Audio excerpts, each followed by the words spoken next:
It was going to be done by 2020 and cost $33 billion. 5 years later, still no trains, and $17 billion is unaccounted for. Now a new report from the Committee to Unleash Prosperity urging an end to federal funding, all of it, for California's high-speed, make that no-speed rail disaster, citing massive cost overruns and perpetual delays.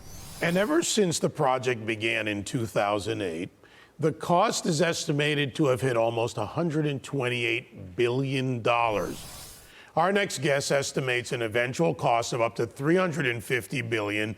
And Wendell Cox, the Committee to Unleash Prosperity Senior Fellow, joins us now. All right, Wendell, right to it. How do we shut this down? Can President Trump do it? Federal funds allocated versus any future funds? Well, yes, he can, through the Department of Transportation, and that's what they've begun to do, or at least what they've indicated they'll do. So, yes, there's no question about that. Now, President Trump can't stop the California high-speed rail project. California can pay for it if it wants it, but we can make sure that the taxpayers of the other 49 states don't have to pay for this boondoggle. Wendell, how much money from the federal coffers has gone to this? I remember reading, because I'm just fascinated with this story. I remember reading an article you wrote for the Wall Street Journal. It was about January 2024, where it talked about over $3 billion that Joe Biden's White House had slipped to the California high-speed rail project. How much money have we, the American taxpayers, paid out for this disaster?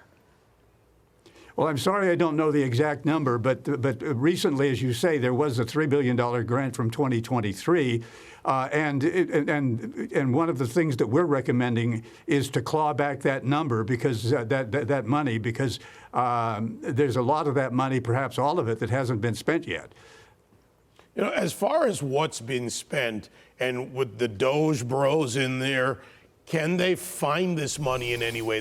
Look, California hides it, throws it in the general fund, shifts it off to their contractors, put it in a non-expiring contract. They have so many ways of doing this, the trickery of a Gavin Newsom or the Sacramento Democrats. Well, I wouldn't underestimate the Doge team either. I don't know that they've looked closely yet at the California high-speed rail program. But if they do, they're probably going to find some things. But the bigger issue is not what has been spent. It's what can be spent in the long run. Everyone is focusing on this $128 billion high-end cost, and they haven't even finished anything outside the San Joaquin Valley.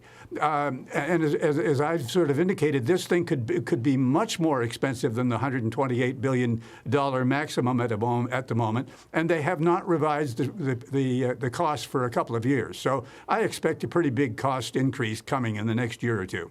Well, the doggone thing was supposed to run from Orange County, south of Los Angeles, all the way to San Francisco. And then they had to dial it back. What is it planned to run from this Bakersfield to Merced? Who goes from Bakersfield to Merced? Nobody. Exactly. And it's a wonderful part of the state, mind you, but there's no demand for anything between Bakersfield and Merced. Wendell, I love your sobriety about all of this. Wendell Cox, sir, please come back. Great Thanks, to see Wendell. you.